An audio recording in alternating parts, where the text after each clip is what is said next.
no ending inventory, ganito yung magiging format ninyo guys.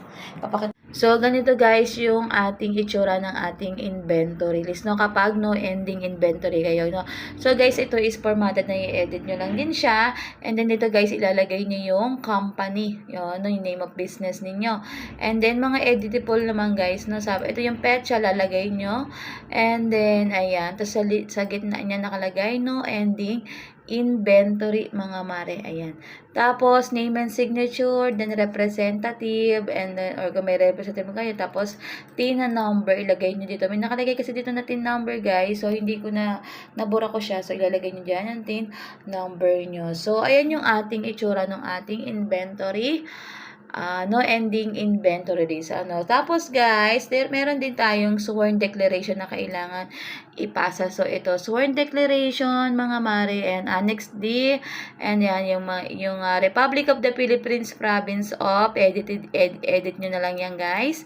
Tapos yung City Municipality of Manila, edit nyo na rin yan guys. Tapos dito, pangalan nyo dyan. Ayan, pangalan nyo lang ilalagay nyo dyan. And then owner of, kung ano yung line o yung business nyo, kung anong pangalan. And then, ayan, nakalagay na siya, no ending inventory, and then yung ating petsa.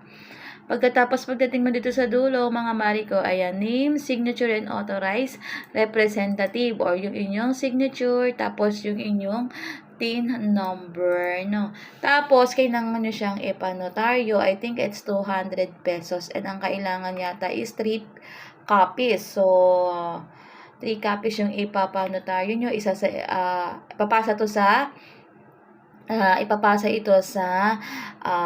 doon sa ating pagpapasahan sa RDO natin or sa BIR. So, ayan guys, yung ating, kapag yan yung ating inventory na no ending. So, sila yung magkasama, So, correct me if I'm wrong, mga Mariko, no? So, kasi magpapasa pa lang din naman ako this week and babalitaan ko kayo. Ayan. So, ayan guys, sana may natutunan kayo sa video na ito. And sana don't forget to like, to subscribe, and to comment. So, ganun yung aking gagawin. So, pinag-aralan ko lang dito. Nanood lang din ako sa YouTube, nagbasa. So, ayun lang guys. And sana may natutunan kayo. And i-share nyo din para kung mali man ako, i-correct nyo ako hanggang hindi pa ako napunta. Hanggang hindi pa ako nagpapasa.